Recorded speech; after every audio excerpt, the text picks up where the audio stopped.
원소와 원소의 융합을 통해 새로운 물질을 만들어내는 학문을 우리는 화학이라고 부르는데요.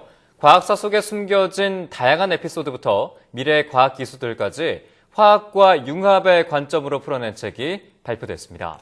네, 그래서 오늘 사이언스앤 북에서는 과학 쌈지의 저자이신 진정일 교수와 함께 자세한 내용을 알아보도록 하겠습니다. 안녕하세요. 안녕하십니까. 네. 이렇게 초대해 주셔서 대단히 감사합니다. 네, 나와주셔서 감사합니다. 네, 교수님께서는 그동안 이 과학과 관련된 여러 도서를 발표를 많이 해주셨는데 특별히 이번 도서를 집필하게 되신 계기가 있을까요? 글쎄 몇 가지를 말씀드릴 수가 있는데요. 네.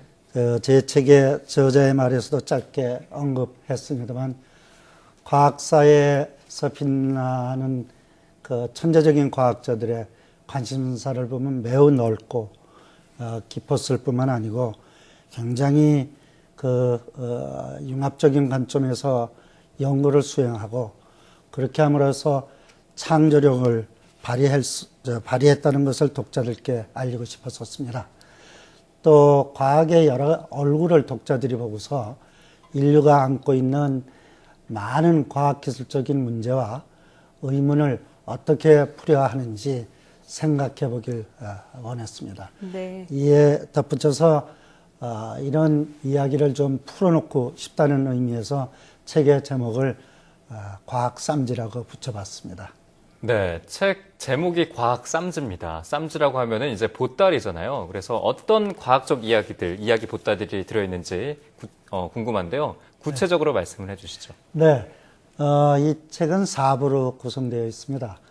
제1부에서는 몇 가지 중요한 과학사적인 내용과 재미있는 에피소드들, 어떻게 보면 믿지 못할 얘기들까지 포함되어 있습니다만, 네. 제2부에서는 인간의 탐욕이 어떤 과학 기술적인 오류를 범해왔는지 그것을 좀 깨우쳐 드리고 싶었고 3부에서는 현재까지도 신비스럽게 느끼고 있는 여러 가지 과학적 문제들을 다루고 있으며 마지막 4장에서는 새로운 과학기술에 관한 얘기를 꾸미도록 노력했습니다. 네, 이 과학 역사 속에 숨겨져 있는 이야기나 에피소드 등이 담겨 있다고 하니까 더욱 흥미로운데요. 특별히 이 책에는 한국 과학의 초석이라고 할 수 있는 이태규 박사에 대한 이야기도 나와 있는데 그의 업적에 대해서 좀 간단히 설명을 해주시죠. 네. 이태규 박사는 우리나라 현대 과학사 100년에 가장 우뚝하신 과학자입니다. 네. 그분은 화학자로서뿐만 아니고 과학자로서 우리나라를 이끌어 가셨던 분인데 1945년 해방과 더불어 일본에서 귀국하셔갖고 서울대학교 화학과를 시작하셨습니다. 네네. 또 그 이듬해는 대한화학회 창립에 주도적인 역할을 하셨습니다. 네.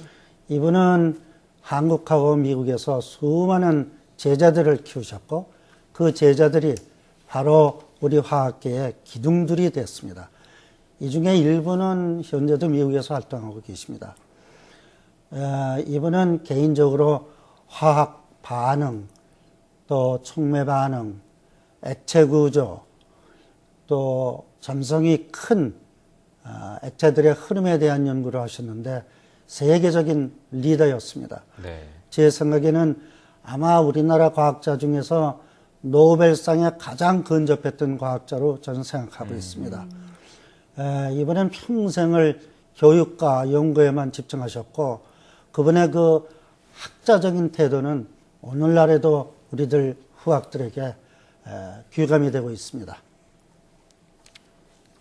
네, 이렇게 처음 이야기해 주신 이태규 박사님 말씀도 그렇고 우리 과학계에서 많은 유명한 과학자들 때문에 지금 현재 우리가 윤택하게 살아가고 있는 것 같은데요. 하지만요, 또 한편으로는 과학자들의 좀 지나친 열정 때문에 좀 이상한 에피소드 같은 것도 있다고 하는데 설명을 해주시죠.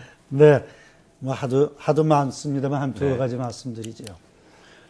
우리가 잘 아는 뉴턴, 또 라이프니츠 간의 그 뭐라고 그럴까 논쟁이라고 그럴까 그 경쟁은 아마도 과학사에서 가장 치열했던 경쟁 같습니다. 네.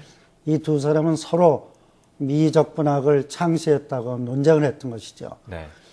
근데 뉴턴이라는 사람은 패배를 인정할 수가 없는 그런 성격을 가진 과학자였습니다. 그래서 라이프니츠가 죽은 다음에도 누가 정말 미적분을 창시했는지 알아내거라 하고서 위원회를 만들어서 조사위원회를 만들어서 그 보고서를 쓰게 했는데 자기가 깊이 관여해서 결국은 자기가 창시했노라 이렇게까지 보고서를 내게 했던 참 대단한 경쟁의 얘기입니다. 네. 또 한 가지는 믿어지지 않은 얘기인데 많은 사람들이 큐리 부부의 라디움 발견에 대해서 얘기하죠. 네. 네네. 그 방사능 얘기죠.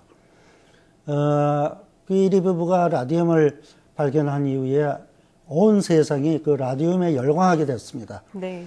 어느 정도나 열광했느냐 하면은 라디움에서 나오는 방사선으로 피부를 하얗게 만들고 또 라디움을 먹으면은 암을 치료할 수 있다고까지 믿었으니까요. 상당히 위험한. 아주 위험하죠.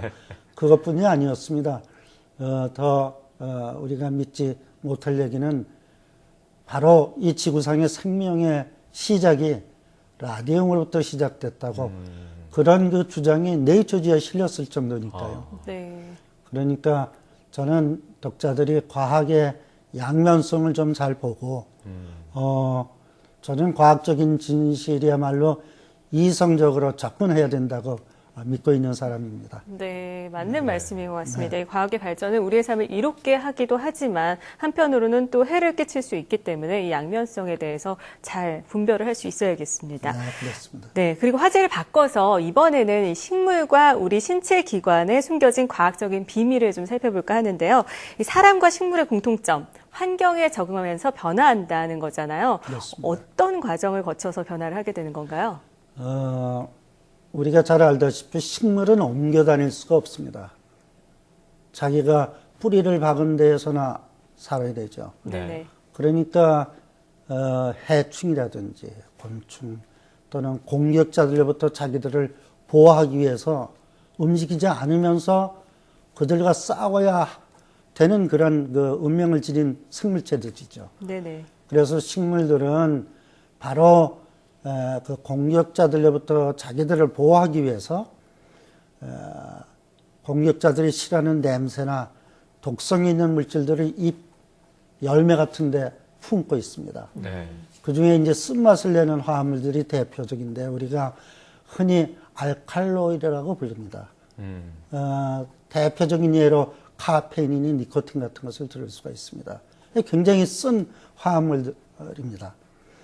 그러면 사람은 어떻습니까? 사람이 혀는 단맛, 짠맛, 쓴맛, 신맛 등을 구별할 수 있지 않습니까? 네. 그 중에서 쓴맛에 가장 민감합니다. 가장 민감해요. 네네. 왜 그러냐? 그 쓴맛을 갖고 있는 화합물들이 독성 화합물이 많으니까 우리 자신을 보호하도록 지인한 거죠. 그래서 우리 혀는 쓴맛에 가장 민감합니다. 이러한 그 발견은 화학자 단독으로도 되는 게 아니고 생물학자 단독으로도 안 되는 거고 네. 양리학자, 생리학자, 더군다나 물리학자들까지도 공통적으로 다시 말해서 융합적인 연구가 필수적이라는 점을 강조하고 싶습니다. 네, 마지막으로 이 책을 통해서 독자들에게 바라시는 점과 또 앞으로의 집필 계획이 있다면은 간략하게 설명을 해주시죠. 제가 여러 가지 말씀을 독자들한테 해주고 싶었지만 네.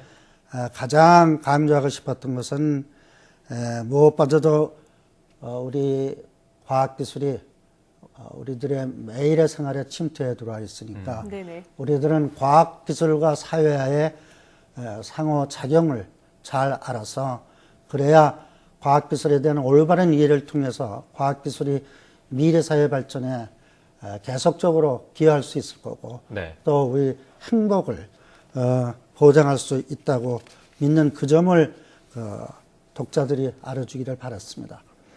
뭐니 해도 저는 이런 책들이 독자들에게 가까이 가서 과학을 쉽게 여기고 다시 얘기하면은 과학의 대중화라는 중요한 그 과제를 네. 이 책을 통해서 조금이라도 이룩하길 바랐습니다. 조금 전에도 말씀드렸습니다.만 이 과학 3제 내용을 통해서 과학기술적인 의문이나 문제를 융합적인 사고방식, 융합적인 어프로치로서 접근할 수 있는 그와 같은 생각들을 독자들이 갖게 하기를 바랬습니다.